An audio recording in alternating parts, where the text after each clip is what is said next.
Bismillahirrahmanirrahim. Assalamualaikum warahmatullahi wabarakatuh. Bagaimana kabarnya anak-anak ibu semua? Siswa-siswi kelas 5 SD IT Al-Izzah yang soleh dan solehah. Semoga kalian semua senantiasa dalam lindungan Allah dan senantiasa dalam keadaan sehat walafiat ya. Amin ya robbal alamin. Alhamdulillah, hari ini kita berjumpa lagi pada pelajaran tematik bersama Bu Fitria. Seperti biasa, sebelum belajar kita berdoa terlebih dahulu ya. Bismillahirrahmanirrahim. Allahumma ftah lana hikmataka wanshur alaina rahmataka min khazaini rahmatika ya arhamar rahimin. Rabbi zidni ilma warzuqni fahma. Allahumma la sahla illa ma ja'altahu sahla wa anta taj'alul hazna idza syi'ta sahla. Amin.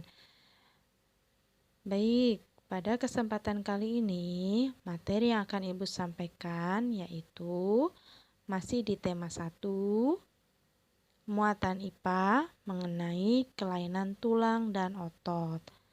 Beberapa hari lalu, baik Bu Fitria maupun Bu Titi sudah memberikan materi mengenai organ gerak pada manusia maupun hewan beserta fungsinya, yaitu tentang tulang dan otot.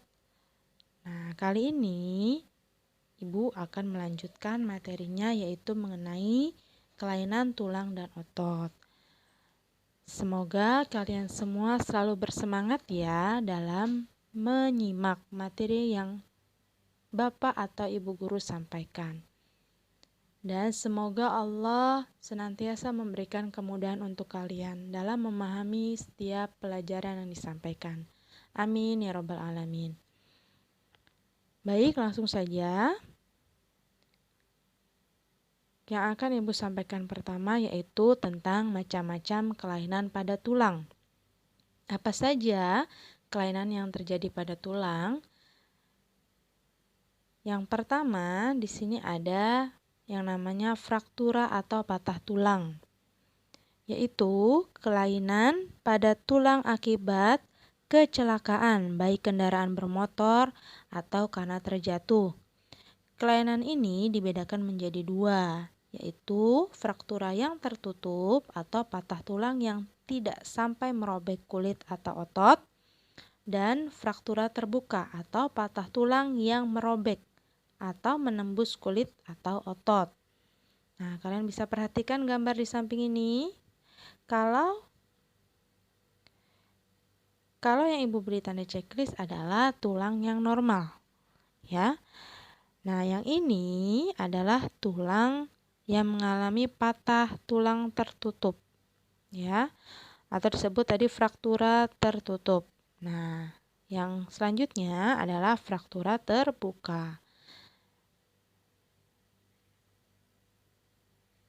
Nah, jadi patah tulang ini bisa disebabkan karena terjadi kecelakaan atau karena kalian terjatuh, bisa mengakibatkan patah tulang ya. Kemudian ada polio. Penyakit yang disebabkan oleh virus polio. Virus ini merusak saraf motorik sehingga menyebabkan kelumpuhan otot. Penyakit ini dapat dicegah dengan pemberian vaksin polio pada saat masih usia di bawah 5 tahun. Nah, ciri-ciri dari polio ini seperti pada gambar ya, kalian bisa lihat kaki ya maupun tangannya terjadi kelumpuhan. Nah, bentuknya pun berbeda dengan yang normal. Ya, jadi seperti layu, ya, jadi seperti mengecil, tidak bisa berfungsi dengan baik, ya. Itu akibat dari virus polio. Nah, selanjutnya ada osteoporosis, yaitu gangguan pada kesehatan tulang yang disebabkan kekurangan zat kapur atau kekurangan kalsium di dalam tubuh. Nah, kelainan ini menyebabkan tulang mudah patah atau retak. Osteoporosis biasanya dialami oleh orang yang lanjut usia. Untuk mencegahnya, nah kalian harus banyak makan yang mengandung vitamin D. Ya, kalian bisa perhatikan pada gambar. Nah, yang Ibu beri tanda checklist adalah kondisi tulang ketika masih normal. Ya. Nah, kalau sudah terjadi osteoporosis, jadi kekurangan kalsium. Nah, jadi renggang-renggang tulangnya. Ya, jaringannya jadi tidak padat lagi sehingga dia akan mudah retak tadi atau mudah patah. Nah, karena kekurangan kalsium. Selanjutnya ada namanya fisura atau retak tulang. Nah, kelainan tulang yang menimbulkan keretakan pada tulang akibat kecelakaan. Ya, hampir sama tadi dengan fraktura atau patah tulang. Fisura ini bisa juga disebabkan karena kecelakaan, ya. Nih, gambarnya bisa kalian lihat seperti ini ya. Lanjut. Ada rematik. Nah, penyakit ini menyebabkan nyeri pada persendian. Sendi itu penghubung ya antara satu tulang ke tulang berikutnya, itu sendi.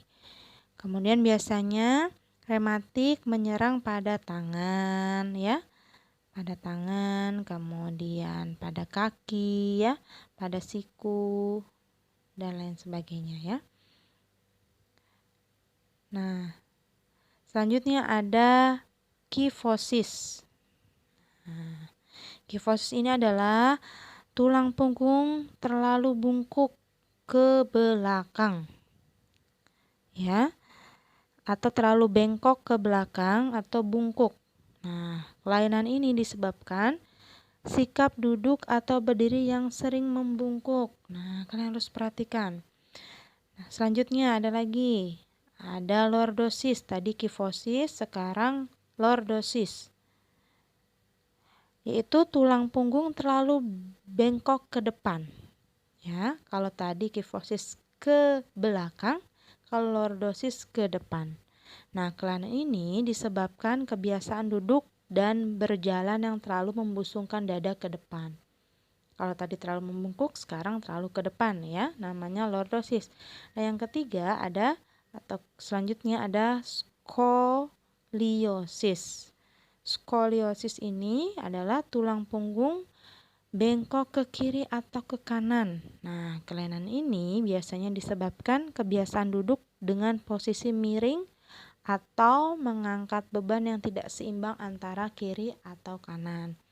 Nah, gambarnya kita perhatikan di sini. Nah, ini yang disebut kifosis. Nah, terlalu membungkuk. Kemudian ini yang namanya lordosis. Dan ini yang namanya skoliosis. Nah, berikutnya inilah cara duduk yang benar. Jadi tulangnya tidak boleh atau posisinya tidak boleh terlalu membungkuk, tidak boleh terlalu ke depan, tidak boleh berbelok sehingga tidak terjadi kelainan pada tulang kalian, ya. Harus dibiasakan duduk dengan benar, dengan baik ya, sehingga tulang kalian tetap sehat, tetap pada posisi yang baik ya. Itu tadi perbedaan antara kifosis, lordosis, dan skoliosis ya. Baik, selanjutnya ada macam-macam kelainan pada otot ya. Tadi sudah kelainan pada tulang, sekarang kelainan pada otot. Yang pertama ada hipertrofi, yaitu kelainan otot yang membesar dan menjadi lebih kuat karena sel-sel otot diberikan kegiatan atau aktivitas yang terus-menerus secara berlebihan. Hipertrofi sering dimiliki oleh atlet binaraga ya. Jadi ototnya jadi besar, jadi kuat Karena apa? Karena diberikan beban terus-menerus. Nah, seperti pada gambar kalian bisa lihat, ototnya jadi besar ya. Kemudian yang kedua ada sakit pinggang. Nah, siapa yang pernah mengalami? Nah, sakit pinggang ini sering terjadi karena otot-otot dan ligamen di sekitar pinggang meregang. Ya, ligamen itu sambungan antar tulang atau pita-pita yang menyambung antar tulang, ya. Peregangan otot bisa terjadi karena pengangkatan beban yang terlalu berat.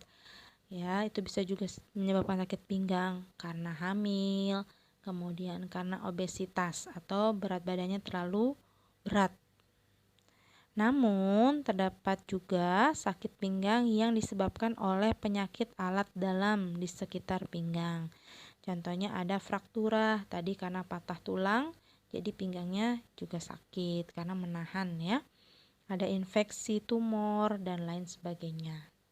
Nah, itu tadi sakit pinggang. Selanjutnya ada atrofi. Nah, yaitu kelainan otot yang terjadi sebagai akibat penurunan fungsi otot karena otot mengecil, lemah, atau kehilangan kemampuan untuk berkontraksi. Nah, atrofi dapat disebabkan oleh penyakit poliomielitis. Nah, tadi kebalikan dari hipertrofi. Kalau atrofi adalah ototnya jadi mengecil. Kalau hipertrofi tadi membesar, kalau atrofi mengecil ototnya. Nah, ini bisa juga akibat dari penyakit polio, ya. Polio tadi kan membuat tulang menjadi kecil. Nah, ototnya juga otomatis akan jadi kecil. Namanya atrofi, jadi lemah, ya. Ototnya lemah, tidak berfungsi dengan baik. Selanjutnya ada stiff atau kaku leher. Nah, kelainan otot yang terjadi karena adanya peradangan otot trapesius leher akibat gerakan yang salah atau menghentak secara tiba-tiba. Nah, akibatnya leher menjadi sakit dan kaku jika digerakkan. Nah, kaku leher itu akibat dari tadi apa? Terjadi hentakan yang secara tiba-tiba atau akibat dari gerakan yang salah. Nah, ini bisa menyebabkan kaku leher. Kalian harus berhati-hati ya. Kemudian ada lagi yang namanya terkilir atau kesleo. Nah, kalian mungkin pernah dengar atau sering dengar orang mengalami kesleo. Apa itu? Yaitu kelainan yang terjadi karena kerja otot antagonis yang menyebabkan gerakan otot kacau. Ya. Hal tersebut membuat ujung tulang tidak kembali pada tempat semula. Jadi kalau orang yang terjadi kesleo itu akibat dari tulang yang tidak bisa kembali ke tempat semula. Jadi tulangnya bergeser. Ya. Itu bisa mengakibatkan sakit yang luar biasa ya. Biasanya untuk memulihkannya bisa diurut ya atau dipijat. Seperti itu. Kemudian ada distrofi. Apa itu? Yaitu penyakit kronis ya pada otot yang terjadi sejak anak-anak. Penyakit ini diduga merupakan penyakit bawaan atau genetis.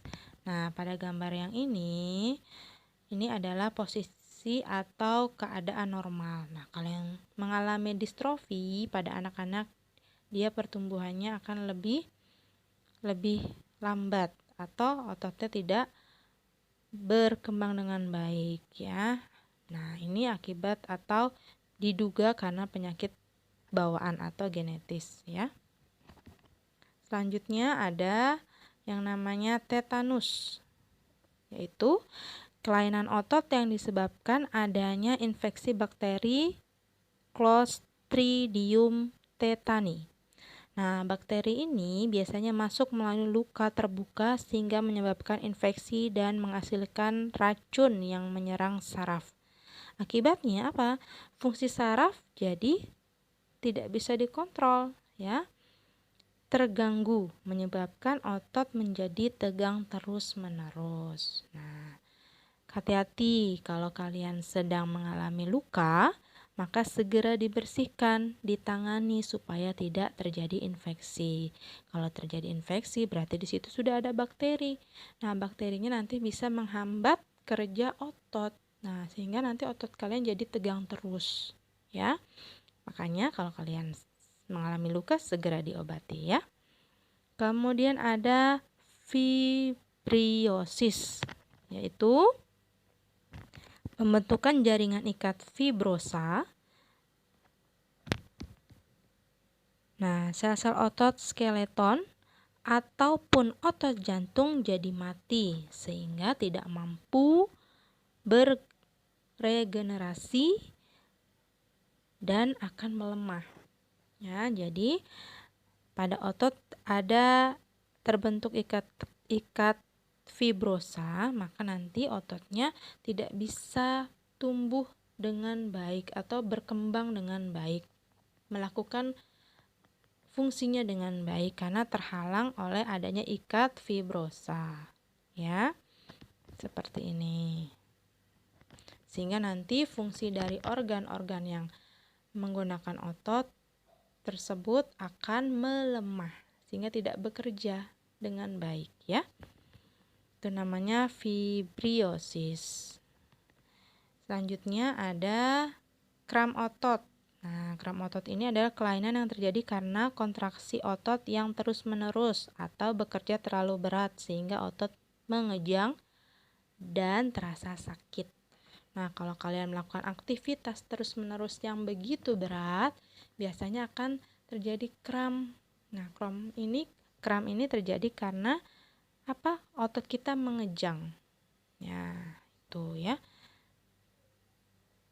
Kemudian yang terakhir ada hernia abdominal, yaitu kelainan yang terjadi karena sobeknya dinding otot perut sehingga usus turun ke bawah dan masuk ke dalam rongga perut. Nah, seperti ini, ya.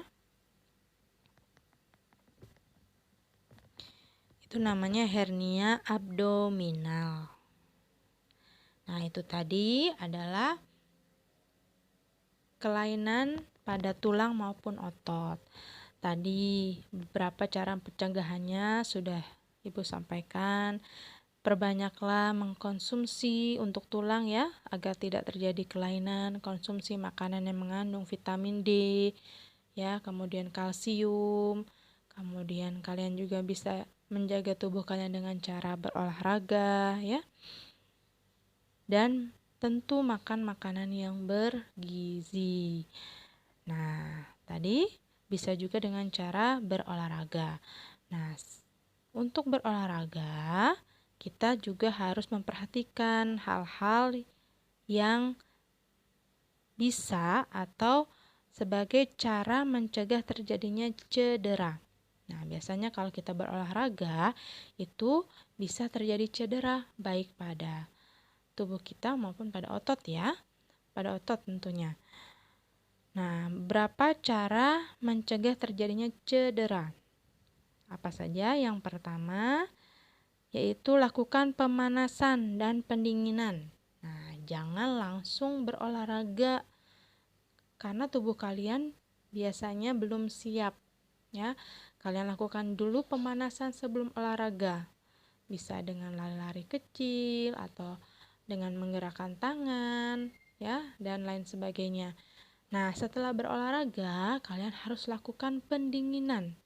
Nah, istirahat sejenak, ya, supaya badan kalian juga tidak kaget, ya, tidak tegang. Selanjutnya yaitu lakukan peregangan. Nah, setelah melakukan tadi pendinginan, kalian lakukan peregangan. Direntangkan tangannya atau diluruskan kakinya, diistirahatkan. Nah, jangan kalian habis lari terus kalian jongkok sehingga kaki kalian jadi tertekuk, jadi aliran darahnya tidak lancar.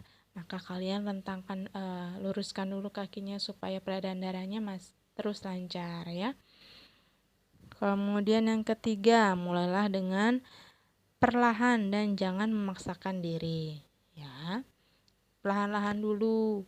Setelah sudah siap, baru lakukan tahap berikutnya, ya. Jangan memaksakan diri.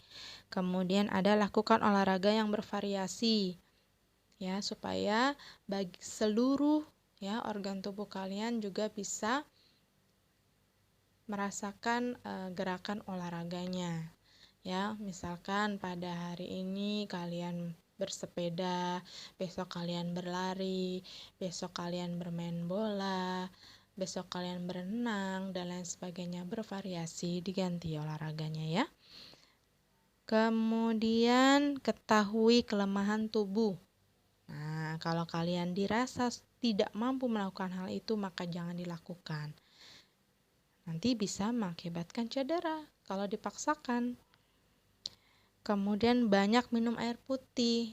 Nah, nanti kalau kalian kurang minum air putih setelah olahraga, kalian akan mengalami dehidrasi, sehingga organ-organ di tubuh kalian akhirnya apa? Tidak berfungsi dengan baik, ya. Kemudian jangan lupa makan.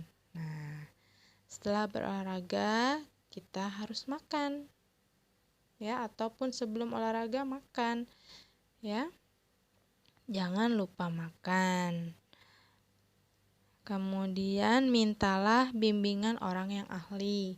Ketika kalian mau berolahraga atau melakukan aktivitas tertentu untuk kesehatan tubuh kalian, kalau belum tahu caranya, maka bisa minta bimbingan orang yang ahli, misalkan ada guru atau pelatih, ya, supaya kalian tahu cara melakukannya. Kalau kalian salah melakukannya, bisa saja kalian mengalami yang namanya cedera, ya.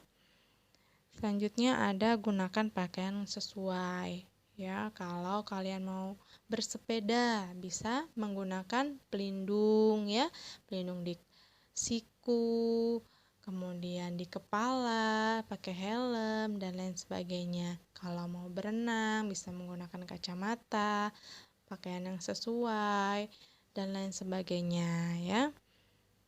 Kemudian yaitu istirahatkan tubuh. Nah, setelah berolahraga, istirahatkan tubuh kalian supaya tubuh kalian rileks kembali, sehingga nanti ketika beraktivitas untuk selanjutnya bisa dengan baik dilaksanakan, ya. Itu tadi beberapa cara untuk menghindari atau cara kalian agar tidak cedera dalam melakukan olahraga. Ya, cederanya bisa dari cedera otot, ya, pada tubuh kalian. Baik, alhamdulillah, itu tadi materi yang dapat Ibu sampaikan mengenai kelainan pada tulang dan otot. Dan semoga apa yang Ibu sampaikan dapat kalian pahami dengan baik, dan Ibu mohon maaf apabila terdapat kesalahan dalam penyampaiannya. Semoga apa yang Ibu sampaikan dapat bermanfaat juga untuk kalian. Nah, sebelum diakhiri, seperti biasa kita berdoa sesudah belajar, ya. Subhanakallahumma wa bihamdika asyhadu an la ilaha illa anta astaghfiruka wa atubu ilaik. Ibu akhiri, sampai jumpa di pertemuan berikutnya. Semoga kalian selalu semangat.